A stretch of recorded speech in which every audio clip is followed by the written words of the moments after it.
The broadcast is now starting. All attendees are in listen-only mode. Good morning, everybody. My name is Emma Williams. I am the representative over here at Exago that will be delivering this lab today. So thank you all for joining me and welcome. Certainly, first and foremost, if you guys could type a Y or a yes, just to let me know you can hear me and see my screen. All right, already getting some. That's awesome. Thank you, everybody. So I know I probably say this every time, but we do have a really fun lab plan today. They're all a lot of fun for me, but I like this one particularly because it will give you some ideas of how you can kind of open up the reporting world and life cycle, if you will, to your end users, give them control over their view of given reports, and really specifically those reports that maybe you've created for them. So they're not affecting the design of the reports. They're not affecting the actual definition. And you don't want them to be able to, but you'd still like to give them some control over what they see. That's really going to be the end goal of today's lab. So with that in mind, I do have a PowerPoint on screen. I'd like to give you guys a little idea of what we're going to be looking at today. I'm going to go through it rather quickly initially. I have specific outputs of different report types that I'm going to be illustrating today. So before I show each one, I'll come back to the PowerPoint, refresh what we're going to be looking at for each given type there. And then we should be good to go, give us a really good idea of what we're looking at in each segment of the lab today. As always, questions throughout are definitely encouraged. I do have my colleague Nick Cortina here from my side to handle questions, and he'll be responding as we go. Of course, if there's one that's appropriate for the entire group, I will certainly be sure to address it live for you all today. So without further ado, let's get to the good stuff, right? Today's lab is on interactivity on the HTML canvas, that regular output when run to the browser. Go ahead and go to the next slide. So what exactly do we mean by interactivity? These are specifically user actions that can be taken in the report viewer or dashboard output, right? So right on that HTML canvas, these are interactivity options that your users can have to affect the view. And you can see that second bullet point. We can alter both the data and the charts without touching the design. In addition to altering things, you can give your users sort of an insight to action, if you will. So maybe help to smooth out their workflow or better streamline their workflow throughout your application and its interaction with Exago. You can avoid forcing them to rerun reports with different settings applied, or potentially eliminate the need for you as the report creator to have to create multiple versions of one given report with these different settings applied, right? So you can kind of make it easier for everyone here, make the whole process a little bit simpler. And then lastly, we can make these modifications even on read-only reports. So of course, there's always going to be options to modify reports when we have access to the design, right? When we have access to the actual report definition, the modifications are essentially endless. We can change them however we'd like. But specifically today, I would like to focus on the options you can give your end users when they don't have access to the designers or the definitions. Those reports that maybe you don't want them changing or potentially breaking if maybe they're not as comfortable as you yourself are in, say, the advanced report designer. Today we're going to look at interactivity on ExpressView, and again, recall that I am going to come back to each of these slides before I show the content related to it. So really quick, we're going to talk about chart expansion, aggregation settings, showing and hiding group content, as well as including and excluding detail rows. So though these might appear the same, they are slightly different, and I'll explain how. And then drill downs, of course. We're going to touch on dashboards, interactive filters, affecting chart types, and other modifications we can make to those charts specifically. I'll show you legend interaction. drill downs again in a different format, maps, of course, and how an express view looks on a dashboard, and that's that last bullet point, flipping charts to show you the underlying tabular data. Finally, I'd like to show you the interactivity on advanced reports. I'm going to show you how to configure a hyperlink, how to set up and use prompting as well as interactive filters. We're going to talk about exposing options to affect sorts, show hide columns, as well as those filters. I'm going to show you how to set all of that up for your users. We'll do some conditional formatting right on the output. And then the concept of user reports. We're going to really talk about this and make sure everyone has a good understanding of this and how your users might want to use it. So just to give you an overview of the entire lab, I'm going to demonstrate all of the interactivity that I just touched on. But the setup specifically that I'll walk through is going to be pertaining to the advanced reports. This is because we do have a lab on setting up maps, setting up drill downs, setting up dashboarding, right? When we upgraded and released our new dashboarding experience, we did a lab all about how to use that. So to be mindful of all of your time today and also eliminate redundancy, we're simply going to show you the functionalities that we have not already. And I certainly encourage you to check back with any of the labs I just mentioned if you are curious about some other functionalities. Okay, so let's get to the real good stuff, right? So first and foremost, interactivity on an express view. So actually, let's hop back really quick and just go over exactly what I'd like to show you today. We've got chart expansion, affecting aggregations. These two bullets here show hide group content as well as include or exclude detail rows and drill downs. Now, the fun thing here is that none of this requires any additional configuration on the design portion. This is automatic interactivity that is available simply because you're using an express view. Now, I have open a pre-built express view report that potentially you have exposed to your users.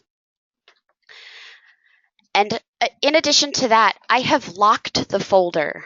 This report is read-only. You can see that from the folder Support Labs, Interactive HTML, we're looking at employee revenue. This is a locked report.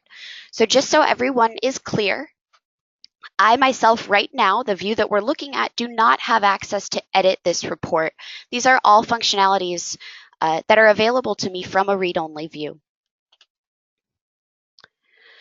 All right, so the first thing I wanted to show you is the ability to affect this chart that we see at the top. So I've configured, there we go. I've configured this chart to be at the top of my report. I designed it, that's how I like it best, but that doesn't mean it's how my users like it. They're gonna have the ability to move the chart to the bottom of the canvas. Potentially they would like to see only the chart. So this button right here will allow me to simply expand my chart to take up the entire canvas, eliminating the tabular view completely. I can continue to interact. I'll always have the option to interact with my legend in this view. So potentially I would only like to see 2 series values, and I'd like to compare seafood to every other series value. That becomes very simple. I don't even need to utilize a filter functionality. I can do this simply by interacting with the legend here. Okay. And as I said, there's no configuration involved in the design phase to allow my users to do such functionality. This is automatic. We wanted to make it very easy for you to expose some options to your users without maybe additional complexity in the design phase. All right, so the next thing I want to show you is how to affect these aggregations. So we know that in ExpressView, you do have the option to aggregate the detail rows as you wish, right? This drop-down will open up all of the options there that are exposed to you. These are automatic. There's no formula writing to get this information, right? As an end user, I have control over what my view shows me, what aggregation specifically my view is showing me. And that becomes pretty powerful when I have a chart involved. Now, in this case, my chart is showing me the sum of the revenue, it's going to take this this aggregate value for the revenue column, that's how the chart was built, and display it for each employee for each category. If I affect the revenue, maybe I'd like to see the maximum, it's actually going to reload my chart. So I'm able to not only affect what I see in the detail row, but view a completely different output for my chart as well. And again, this is simply going to increase the control that you put in your user's hands. Now, I can additionally, those next two items, I can show and hide group content. I can also completely eliminate or add back in detail rows to my report. So let's talk about the differences here. Report section display options, this button up here, if you guys can follow my cursor, is going to hold both of these options. If I uncheck include detail rows, it's simply going to eliminate those those detail rows from my tabular report. It does leave all of my column headers. I know exactly what these aggregations are corresponding to. And I'm able to essentially get a very quick view of the aggregations themselves. And this is really appropriate for a time that I don't want to be able to expand and see the detail rows. I just know that I want a quick view and I want to look at the aggregated information. Let's add those detail rows back and talk about what it means to show and hide the content. If I hide all group content, it's going to eliminate everything except my top level grouping. Now, I think this way gives your users a bit more control. And the reason there is that now I see my aggregate information. I can scroll through and view that as I wish, no problem. Fairly straightforward, but I can click one of the employee names to expand only that grouping. I clicked Buchanan. I expanded it so that it shows me each of the categories, right? That's my inner level grouping. But for my other employees, I still just see the aggregate information. See, if I go to the next page, I have Callahan, DeVolio, our favorite Northwind employees, but none of them have detail information expanded. So this makes it more specific to those groupings. I can continue to do this, use this functionality to expand my inner groupings as well. And again, I don't need to do all or nothing. I can expand a single group at once in order to view that detail information. Okay. Last thing I'd like to show you here is drill downs. So drill downs work differently depending on what chart type we're using and where we're interacting with them in the application. In ExpressView, they are automatic. We did it this way because ExpressView is intended for the non-technical end user, so having to configure a drill down seemed to defeat the purpose for us. All you need to do is click on a row in your chart. Your detail information will be filtered accordingly. And of course, with the view that I have right now, I can subsequently expand. Now, I'm only going to have grains and cereals as my inner grouping here because that is the particular bar I clicked on. I can click on more than one if I would like to compare sets of detail information down below. Fairly straightforward there, but again, they will be automatic, so there's no configuration necessary to set this up as well. So I'm going to pause for just a moment, make sure that there are no questions. It looks pretty good so far. I'm getting a thumbs up. But I do want to make sure that we're all clear here. If you are typing right now, please continue to do so. I'm certainly happy to loop back. And of course, if something does pop into your head in another section pertaining to this, feel free.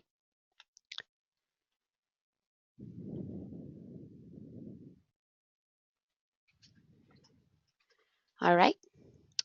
So I'm going to bring up my my PowerPoint once again, just to remind us all of what we want to look at on the dashboard. So as far as interactivity on a dashboard, I want to kind of explain something before we dive into the specific interactivities. So what we can do here is really take whatever pieces of what I'm about to show you and place it onto the dashboard. we have the ability to, since a lot of these are built using advanced reports, using the advanced report designer, the elements of interactivity that you expose to your users on a dashboard is going to be pretty specific to what you've configured in those advanced reports. So while I'm going to show you a large number of options today, and again, a lot of those are topics that we have covered in past labs, they're going to be very disjoint. So you can pick and choose from what I'm about to show you, the ones that might make more sense to expose to your end users, or maybe the ones that you don't quite have a use case for. This is in no way an all or nothing type functionality. That's really what I want to convey to you folks. So with that being said, what I'm going to touch on are interactive filters. Filters are going to be a large piece of the remainder of the presentation. I'm going to touch on them with regards to an advanced report alone as well. We're going to talk about the options I have to affect the charts on my dashboard. So I can change things like the type, the theme, things like this, and I'm going to show you how to do all of that. Legend interaction, so this is going to be in the same way that we saw it on Express Views, but on a dashboard this time. We're going to look at a different type of drill downs. Mapping, what can we do with mapping right on a dashboard? What interactivity can I expose to my end users? As well as Express Views on a dashboard and that flip functionality. So the first thing that I mentioned I wanted to touch on is the interactive filters on this dashboard here. Now, the first thing I want to point out is that when I hover this filter down below, we can actually see the charts that, or rather the reports that will be affected by the filter outlined in that blue dotted line. This is really helpful because since interactive filters on a dashboard can control any number of reports, it's important to indicate to my users specifically which reports they will be affecting by interacting with this filter here. So if I click USA, we'll see only those 4 reports reload, nice and snappy here, and we can, move on with our with our dashboard interaction. Pretty straightforward there. I'm going to use this regional sales report, top left, to show you some of the options that we'll have here. Now, I mentioned that I'd like to talk about how you can interact with a chart specifically. Let's make sure that we all understand what we're actually looking at here. This is a report built in the Advanced Report Designer. And if I right-click on the chart itself, I'm able to open up this little menu with some options here, right? Now, type is one of those options. I'm going to come back to this one. I also have the option to change the theme. So again, we also have a lab on themes. If you'd like more information here, feel free to check that out. But essentially, this would likely be themes that make sense for each of your users, maybe ones that adhere to their branding guidelines, things like that. I can also change my legend location or eliminate it. If I'd like to take it out, I can do so. Just hover for the information there.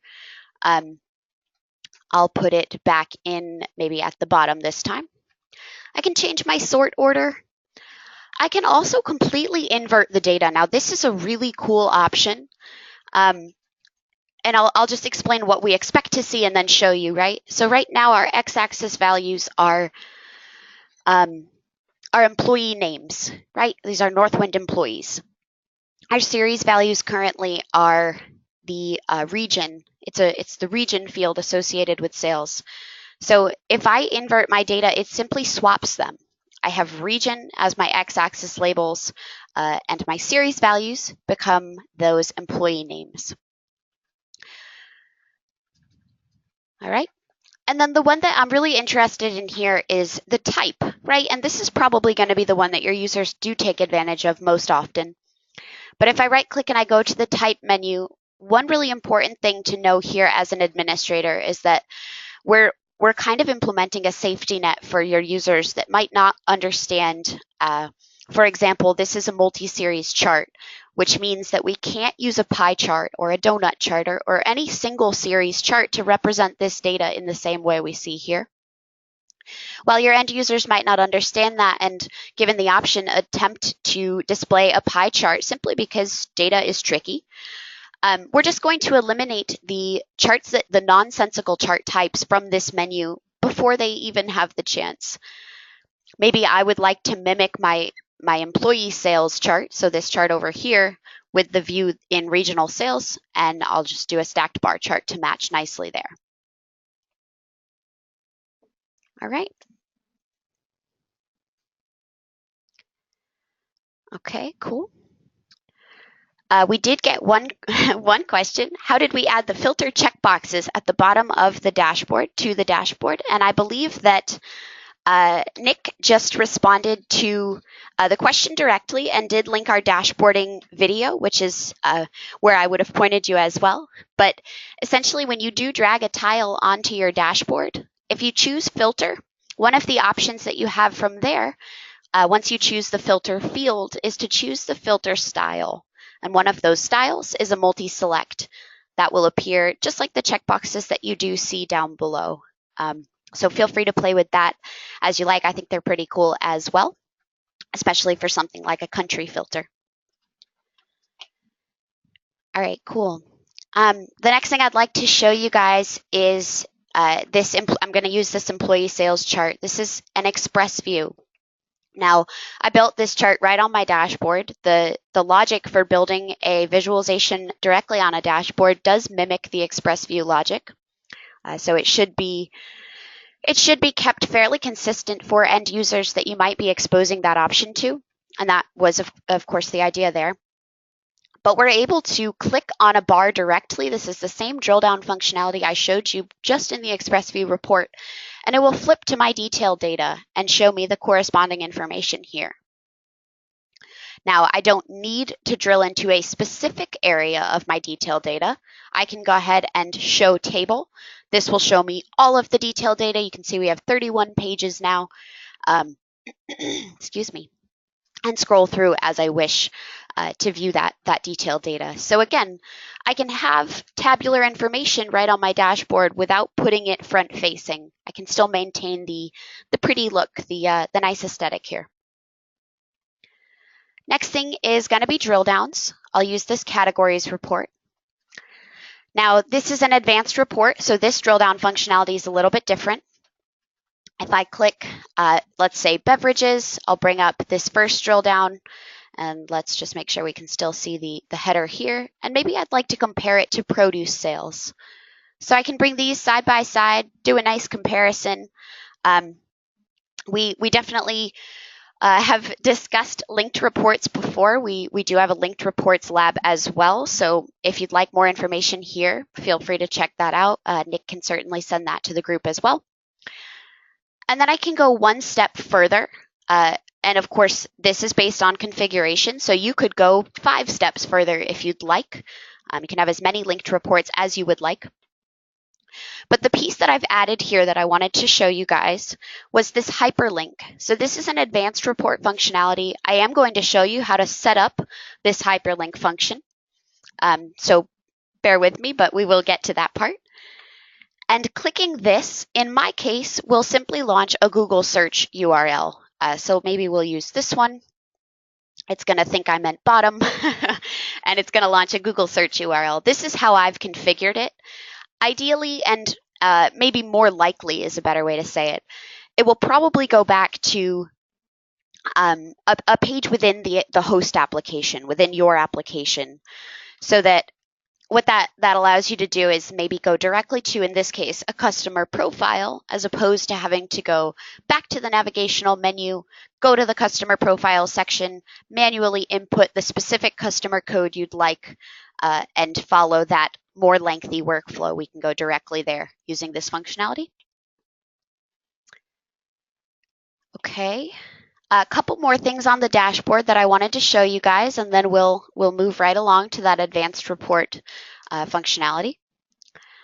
like to talk about what we can do with mapping. Now, mapping is a great opportunity to show you one other feature on dashboards that I think is really important. We have the ability, though this dashboard is designed with specific tile sizes for each of my reports. We have the ability to expand the tile to take up the entire screen. With something like a map like we see on screen, being able to expand it to show in a much larger view can be really helpful for our users. Really being able to see these small areas here might be fairly difficult in a small tile on the dashboard. So we can expand it to view in a much larger screen. And then, of course, we've got the same interactivity that we're probably aware of with maps. I can navigate into the map. In this case, I've gone to the country level, go down to the state level if I'd like. And of course, these will display whatever I've asked it to. In this case, the count of the orders and the sum of the revenue. And that is all dictated in design phase as well. So if you'd like more info there, check out the Maps Lab. Now I can collapse my tile, and we're good there, and it'll retain whatever zoom level I was at when it was in the large view. It's still the same report. Okay, so that's the gist for dashboarding. We got lots of interactivity to expose to our end users here, as we should. Dashboards are really designed to be an interactive experience. Excuse me. So what I'd like to do next is, and of course, any questions, feel free to continue typing, whatever the case may be. Nick is pretty on top of all of them.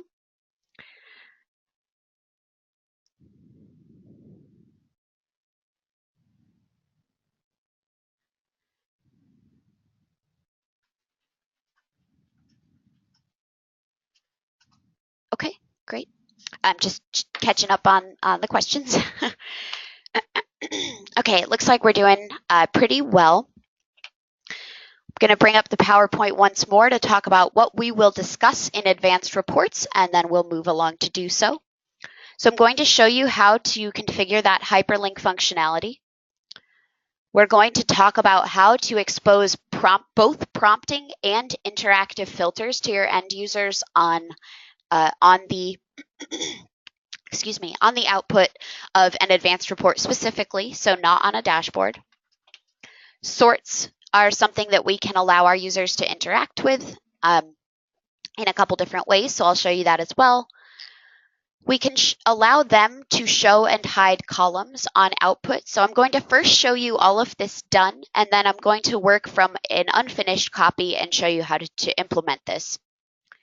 Conditional formatting is something you can allow your end users to do on output as well. And then user reports, right? So the concept of user reports are reports that are saved with user modifications on top. And I will show you all of that as well, of course. So let's open up. I'm going to run the report first and foremost. It is right from here, right? This filter options. I do have an incomplete version saved in a folder that I can edit so that I'm able to show you all those modifications here. But as far as the output, I'm going to run it from a locked view. First thing we see here is a prompting filter menu. Something to touch on here as well.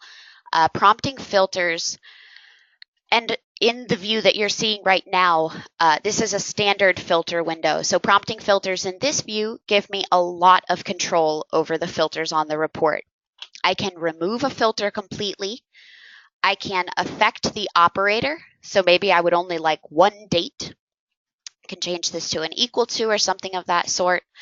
I can change the relationship with other filters on my report. So and is going to be, as the tooltip says, they must both be true, or is one or the other. I can also change the values. Now the simple filter window will only allow you to change the value. I'd like to show you the full set of options today, so I'm using the standard window. The other important thing to note here is that I can add filters. So I'm not limited in the standard filter window to the filters that are already added and set to prompting. So I'll press OK here. We're going to see our report load up. A very standard report, nothing special here. But I also have this left-hand pane, and there's some really cool things that we can do here with that left-hand pane. It can affect the order date. Maybe I'd like to just kind of bring it in a little bit. You saw my report reload pretty quickly. Again, I'm working with Northwind, so everything's pretty snappy. I can affect the employee. Again, we have a multi-select here, same as we saw on the dashboard, or a drop-down for customer name. So the cool part here is that my filters can take all different formats. An order date wouldn't make much sense with a multi-select. So we're able to change what we'd like to see there. We can also affect our sorts. So in this case, in design phase, I have sorts on employee last name and order date. So I can affect the order there. Potentially, I would like to change employees to go in reverse order. So I can swap that there. Got options to do so. Now, if you'd like to give your users increased control, and I think this was part of one of the questions here, if you'd like to give your users increased control over the sort order, just add more sorts in the design phase. They'll be able to interact with all of these here. And I am going to show you, of course, how to expose this to them. This column section allows me to give my users the ability to show and hide columns. I can name these. If I create this report and add columns to it in the Layout tab of the wizard of the Advanced Report Designer, the column names will reflect the, or rather I should say the column headers, the text you see here, will reflect the actual column names, the field names. If I add them manually, I can then dictate this text. So either way, I can get to the same point. I can display the text I would like to for my users on output. Now I also have the ability to affect the columns that are visible on my report via this toolbar at the top. It also displays the text I choose. And if I right-click, I can hide a column. Right-clicking on any column surrounding the one that I just hid will allow me to unhide it. And you can see that when I hit it, it actually unchecked from here. So I can recheck here if I'd like to add it back in as well. Okay. One of the other things I'd like to show you on output is the conditional formatting ability that I did touch on. So we're going to use Sir Rodney Scones. I just right-clicked on the cell holding Sir Rodney Scones, right? So specifically this column, but even more specifically this row. It is going to highlight the entire column because right now my operator is apply to all. If I change this operator to say apply to equal values, only the cells holding the text Sir Rodney Scones will remain highlighted or outlined in yellow. Now I choose an action. This is conditional formatting in the same way that you guys know and love it in design phase, but it opens it up to your end users. Maybe I simply want to bold everything associated with Sir Rodney Scones so that I can very easily identify that information. Can do so as you see on screen. Just to recap, the changes I have made to this report are the order date sliding filter and bolding specific text. Now it does persist throughout my report. If you didn't notice this, this is a separate grouping and the same text is still highlighted here. Now I'd like to save these modifications on top of the base report. I do not want to modify the base report, nor do I have permission to do so. So that becomes not even an option. But if I press the Save button, there's two things I can do. I can create a duplicate of the original report and save these changes to that new report, to that duplicate. Or I can save them as a user report, and this is what I'd like to talk about today. Clicking this button is simply going to give me a dialog box letting me know that that action has been completed. And now, if I come back in and rerun this report, it's going to show me those modifications. So I get my prompting filter window, and then I see that my filter, my interactive filter has been set to default to that range that I dictated last time I was looking at this report, as well as bolding the specific product names that I indicated I would like bolded. You can always access your list of user reports in this little icon up here, this little tool. Going to user reports shows me what has been saved with user adjustments saved on top of them. In other words, saved as a user report. So I can then at any time delete some user reports. If I'd not like those adjustments saved anymore, I'd like to go back to the default setting. That part is pretty straightforward, but this is where that menu is where we access the user reports. All right, so to round us out for today, I would like to show you how to configure specifically the prompting filter, the interactive filter, the interactive sort options, and the column options, as well as that hyperlink functionality. So I'm going to open up this incomplete report. It's going to open to the designer. Of course, I do have access to edit this report, saved in an unlocked folder. The first thing I'd like to do is that hyperlink function. I'm going to use this order ID column. And I'm actually going to use the order ID as my specific, the ending to my hyperlink. So I'm going to use a Google search URL. Again, just for simplicity, it kind of is fairly easy to understand that way. But what I'm going to do is have it search the specific order ID. So let's go into this cell, open up the formula editor. I'm going to start over. I would like my hyperlink function. Now, if you haven't seen the formula editor yet, it will attempt to code complete. So typing hyper brings up two matching functions here. Grab a hyperlink. Now, if you take a look at the tooltip, it gives me an indication of what arguments the formula expects, or the function expects to make it a formula.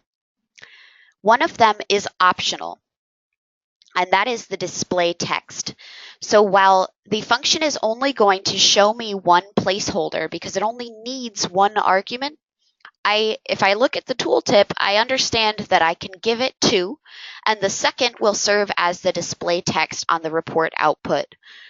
So what I'm going to do in this case is give it that address. I need to do so in quotes, paste in my Google Shopping URL, Google search URL, excuse me, give it an ampersand, and then the field. So I would like order ID to be tacked on to the end of my Google search there. And I'm actually going to use orders.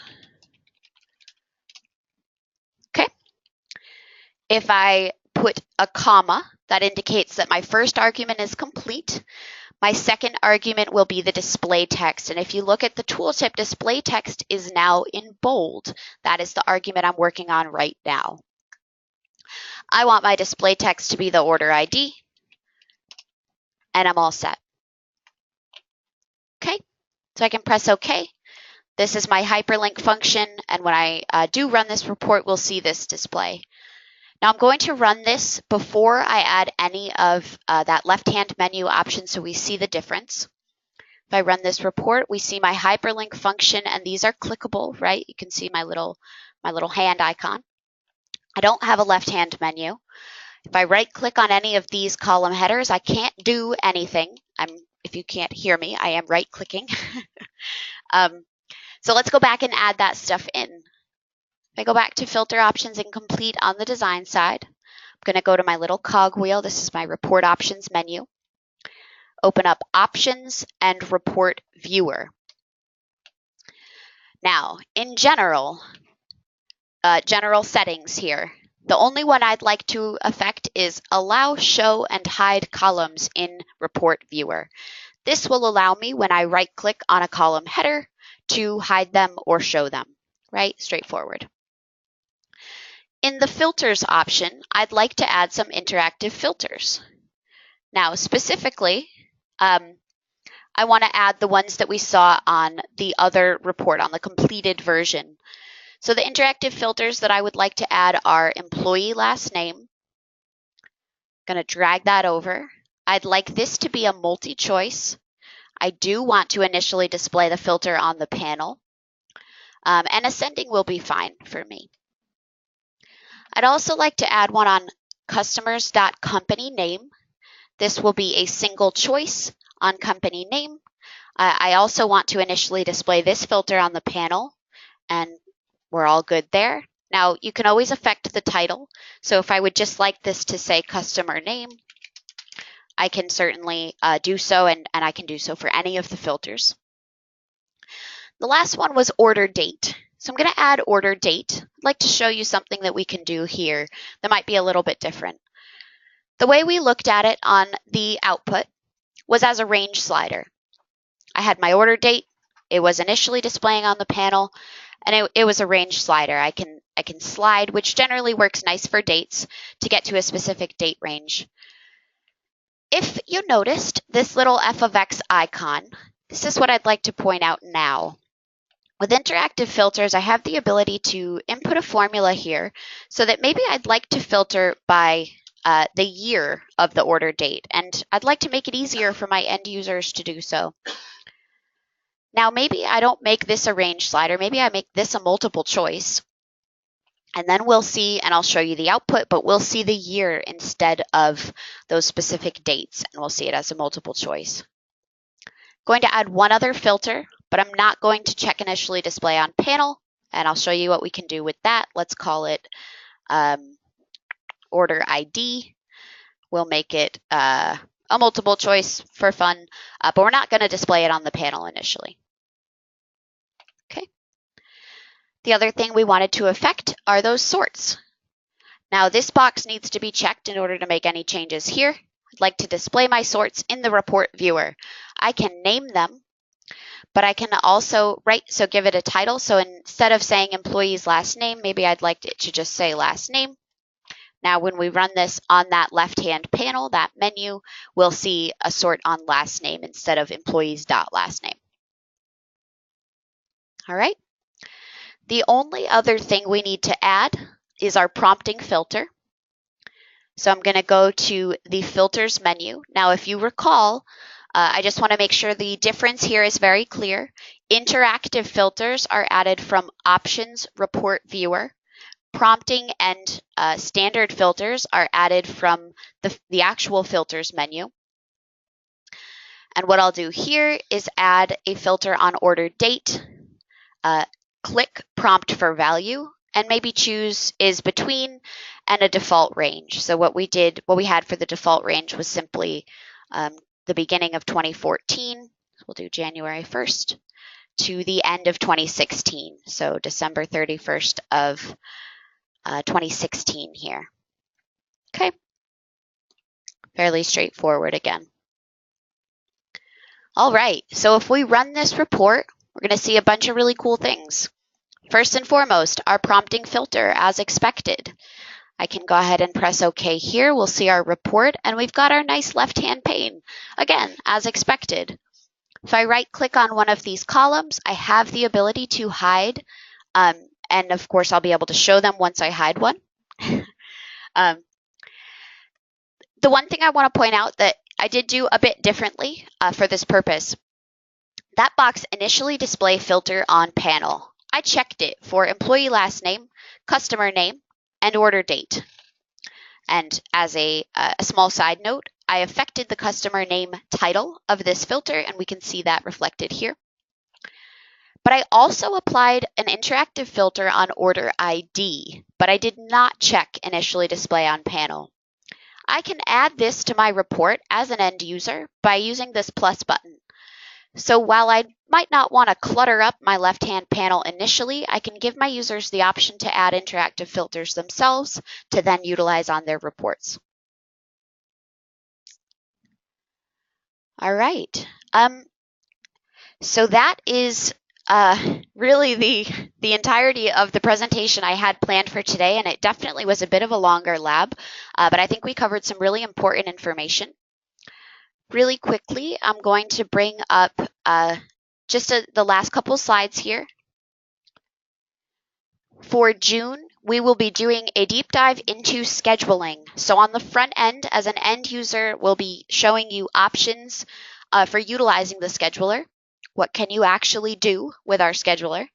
And the technical lab will focus on the configuration of such. So it'll walk through installing, configuring, and then beginning to utilize that scheduler. So we do hope to see you in attendance for these. Before this even happens, our next lab will be on May 23rd. We're going to be discussing information regarding parameters as chosen by you all on our last technical lab. So we appreciate the feedback there, and we really look forward to showing you that information as well. Nick and I will hang out for a few minutes to make sure that there are no outstanding questions, but I think we're doing okay. It seems like everybody really seems to grasp this stuff pretty well, which of course makes me happy. So again, thank you guys very much for attending. Always, we hope to see you in 2 weeks for parameters. Have a wonderful Wednesday.